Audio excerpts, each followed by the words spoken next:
What's up, people? How are you?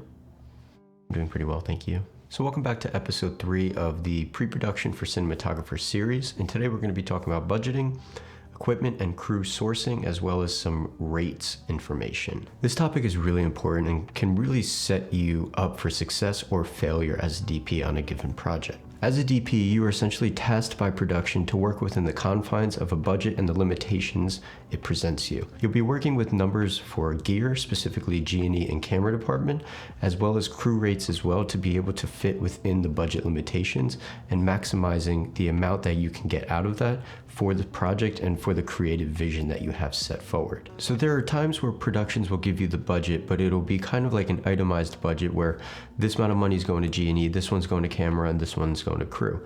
And then sometimes, especially on lower budget stuff, you might just get one flat number, and then you are responsible for properly allocating that money effectively. And one important note before we dive in is just because a production, say, gives you $10,000 in terms of budget for you to kind of allocate, doesn't mean you necessarily have to spend the full $10,000.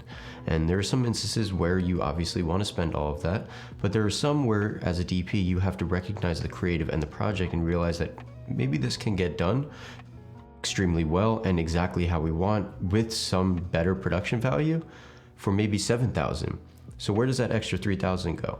That can go towards art department, that can go towards wardrobe, hair makeup, it can go towards somewhere else, editing, coloring, it could go towards a great colorist, for example. So as a DP, really being able to allocate your money effectively, even if it's not directly within your department, can really make for a better overall product in the end. And a quick note, for some of you that might be saying to themselves, well, I'm not working with these budgets, I'm not working with these numbers. It's not the point about the numbers specifically. Just understand the general concepts that we're talking about today to utilize for your budgets and your productions. And then eventually, your budgets currently right now are going to grow. So utilize this opportunity to learn how to manage $1,000, because you can't learn how to manage $1 million if you've never learned how to manage 1,000. It's a step-by-step process. So take your time with it, but learn how to manage the small stuff first, then grow with it over time. So a few topics that we're going to cover today include your rate as a DP, crew rates, selecting the right crew, equipment sourcing, and allocating funds properly. So number 1, your rate as a DP. So working as a DP without an agent, for example, means that you have to do a lot of the business side on your own, you have to do a lot of the negotiating, and you have to do a lot of the accounting, invoicing, all of the different things that go on the business side of being a DP. When getting approached for a project, there are a few things that might happen, and here are 2 examples of how a producer might reach out to you. The first is, hey Carlo, we have a project coming up, we'd love for you to DP, can you send us our rates? The second one might be, hey Carlo, we have a project coming up for Nike in New York City. We have a 2-day shoot. We're also looking for a location scout and pre-light.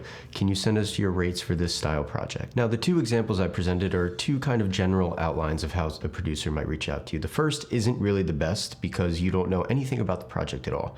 You don't know what the confines are. You don't know what the budget is. You don't know what the creative is. You literally don't know anything about the project. So when I get reached out to by a producer in an instance like this, a lot of the times I like to take the opportunity to kind of turn the tables back on them and say that I am interested, but I want to learn more about the project. Can you provide any more detail? Because the worst thing you could do is waste your time and waste their time if this project doesn't even align with what you're looking to do, doesn't align with the budgets that you are trying to work with. So it's really important to get the details up front to be able to make an accurate decision moving forward. And the second example is a much better way to reach out to a DP, and this is something that I prefer and I know a lot of other people prefer, and you'll see this with a lot more experienced producers, is they understand our perspective. So giving us the general scope of the project can immediately let us know if this is something that we are interested in and how we can approach saying our rates and moving forward what the general scope of this project looks like. And for those of you wondering why I have some varying rates, the reason is because I still do a lot of corporate work as well as some bigger commercial stuff as well. So doing a corporate interview talking head, my rate is going to be significantly different than if I do a big budget athlete commercial, for example, sports commercial. So having kind of this varying rate allows me to really put myself in the best position depending on the responsibility that's put on me for a given project. I don't want to just set one rate for this project and that project, and this one is a 1-day shoot with just 1 light, and this one is over here 5 days with 35 different lights. So that's just a general example, but you understand the concept. The more responsibility you have and the bigger the scope, bigger the bigger the scale, bigger the risk, your rate should reflect that. But I'm curious to hear your guys' thoughts as well. How do you go about rates? Do you have varying rates? Do you have one set rate? How do you guys like to work with productions? So the last thing I also want to include when it comes to DP rates are things to also include besides the actual production day rate. Pre-production, depending on the scale of the project, I usually like to charge a flat day rate for all pre-production. This allows for all meetings, this allows for all creative conversations, any emails, treatments, anything that needs to get done in pre-production, depending on the scale. I like to just kind of charge a flat day rate that allows me to be able to work in pre-production, and that's something that I like to charge for if possible. Next thing is scouts. I usually charge a full day rate for location or tech scouts.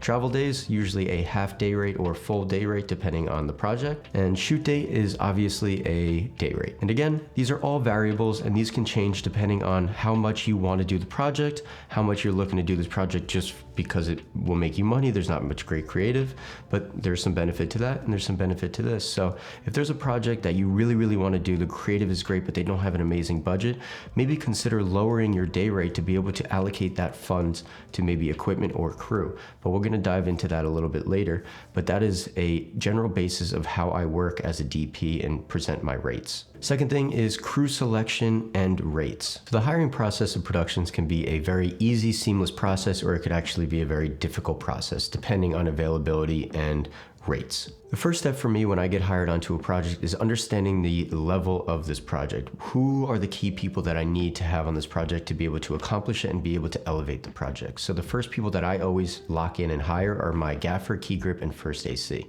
Specialty people like Steadicam or dolly grips, people afterwards I will hire later once I know that that is the right tool for the job. Something I want to note is who you bring on can really make or break your project. As a DP, you want to surround yourself with amazing, talented, creative, kind, generous people. You want to be able to empower them. You want to be able to make them feel like they have the creative ability to make decisions and be able to collaborate and be able to speak and input their voice into the project. There's nothing worse than having a gaffer and telling them exactly what to do and they just become this kind of cog in the wheel and they don't really have that creative ability. That's not something I ever want to present as a DP to my gaffer, for example. I want to be able to present them with a kind of playbook, but allow them to kind of change some things within it to make it how they want and be able to allow them to elevate it, because there are things that I don't know.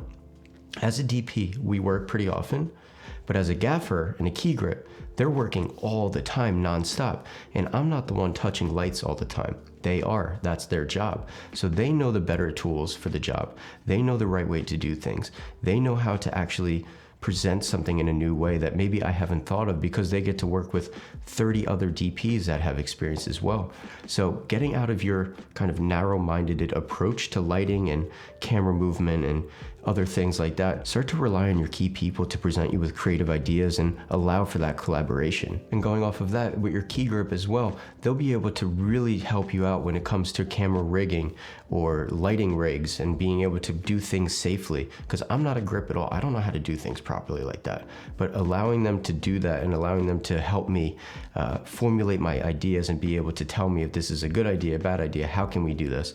Rely on these people to really make your vision come to life. So what I will say about crew rates is the fact that it does vary depending on what city, state, or country you are working in. For me, for example, if I'm working in Philadelphia or New York or just the general area where I am, I usually have a set list of crew that I tend to work with, and I already understand their rates. I know what they are because I've worked with them.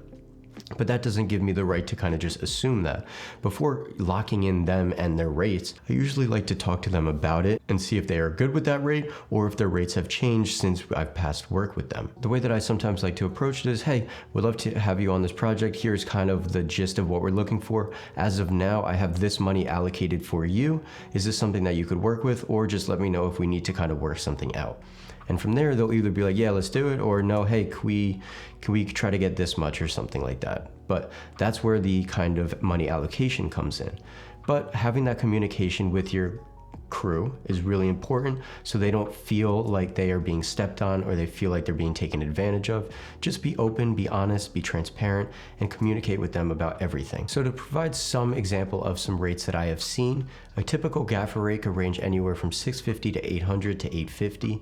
A first AC rate could range anywhere from $750 to $900. With gear, it could go up to $1,100, $1,200. As a key grip, similar as a gaffer, $750 to $800, $850.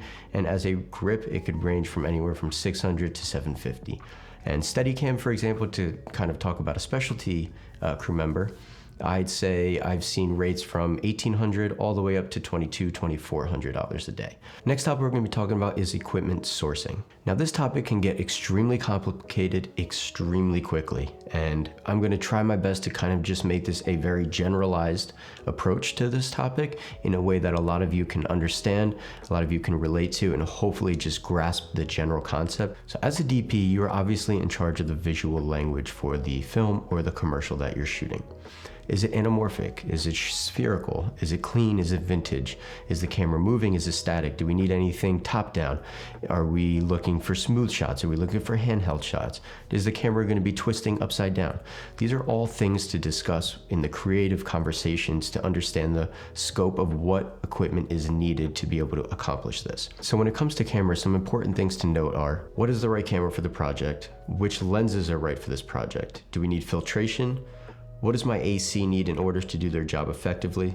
Do we need client monitors? If so, how many and how big do they need to be? How many batteries, how much media do we need? What kind of sticks would be the best? These are just a few examples of things that I think about and things that I communicate with my AC about in terms of camera gear and what is actually needed to be able to shoot this project. And again, these are very simple terms and very simple gear that I'm talking about, but just think about all the different things that go on in camera department and things that you need. Do we need Teradek? Do we need monitors? How many monitors? Like, it's just, there's so many different aspects that go into it besides the camera and the lens and the batteries. Communicate with your AC about this stuff specifically, because they're in the camera department all the time and they know all of the tools that are really needed for this given project. So definitely talk to them about it and don't feel bad about asking them these questions. It's important to communicate and again, be transparent with them. G&E gear can get even more complicated, but again, I'm gonna try to simplify it. And when I'm in pre-production talking about G&E gear, I'm definitely in communication with my gaffer and key grip the whole time. So some things I communicate with them include, do we need a 1, 2, 5-ton truck for this project? What lighting fixtures do we need? How many of each fixture is necessary? What tools do we need to add or move the camera in a certain way? So those again just are a few examples of things to consider when looking at G&E gear. And again, super simple, but the idea is talk to your key people, talk to your gaffer, talk to your key grip. Especially if you have a location scout, you're really able to dial in what is needed and what the limitations are within that location to be able to determine what gear is needed for this project. And again, one more thing.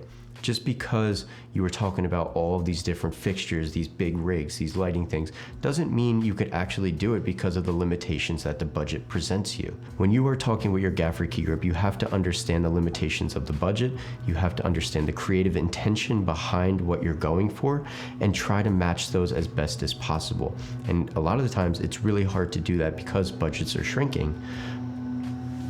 And I have a leaf blower.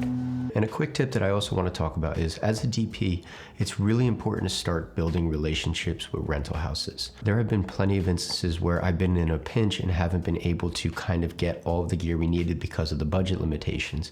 And it's kind of almost what we need, but because of the relationship that I have with the rental house, they were able to help and accommodate, and we were able to get that gear.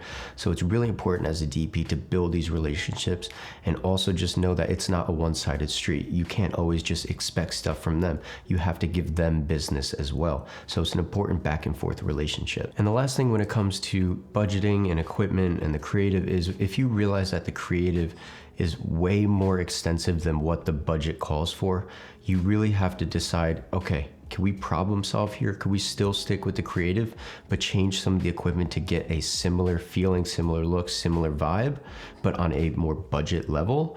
Or do we need to actually have the conversation and change the creative because the budget limitations are way too low and we are not able to get even close to what we're looking for? So by changing the creative, we might have a better opportunity to get a better product. Because of the limitations of the budget, we can get the right gear for that creative. Last topic is money allocation. So similarly to what we talked about in the beginning of the video of spending a certain amount of money but then allocating it somewhere else, let's just provide another example of how to allocate money. Say you were given $5,000 by a producer and this is all you have for equipment and crew. It's so easy for you to spend $5,000 on camera gear. It's so easy to spend $5,000 on lighting and grip gear, but you obviously don't have that luxury and you can't do that because it would screw up the entire production. So maybe what you could do is spend $1,000 or $1,200 on the camera department, get you a decent camera package, lens package, get some batteries and media, maybe a monitor or two. Then you could spend maybe $1,500 on lighting and grip gear, and that includes a truck to be able to actually get you the lighting and the look that you're going for. And then the rest could be allocated towards your crew. So another example of money allocation I want to share is, say you have that same $5,000, but this is a way simpler project. You can spend $1,000 on camera, $1,000 on G&E, and maybe $2,000 on crew, which is $4,000, and it leaves you $1,000 left over. So what you do with that $1,000 can really help, or essentially just not really do much for you at all, because you have everything you really need already. It's a simple project. You already added the gear to elevate the project. So can that $1,000 go to production design? Can it go to art department? Can it go to hair, makeup, wardrobe? Where can that money get better spent instead of just you looking at it and trying to spend it without any real purpose or reason? And at the end of the day, if you can have some money left over to allocate towards other departments, they are gonna love you, producers are gonna love you, and it's gonna make for a better overall product in the end. So that's all I got for you today on budgeting, equipment rates, equipment sourcing, crew rates, money allocation. Hopefully you guys understand the general idea of this topic today and were able to take away some kind of notes and some key things here. And obviously, like I've said throughout this video, these are very simple things that I'm talking about that can get complicated really, really quickly. But for a lot of you, similar to me as well, we are not doing a $10 million job all the time, or we're not doing a $500,000 commercial all the time. So understanding the fundamentals, understanding how to budget and how to allocate and how to manage $5,000, how to manage $1,000 will only better set you up to when you get to the point when you are managing 10,000, managing 50,000, managing 100,000. So use this as a guide to better prepare you for future projects and bigger budgets as you grow. So next week, we're going to be talking about scheduling, so stay tuned for that. If you found this video to be beneficial and valuable, hit the like button, subscribe, share with a friend, let me know in the comments below what you think. And yeah, I will see you guys next time. Have a great day and peace out.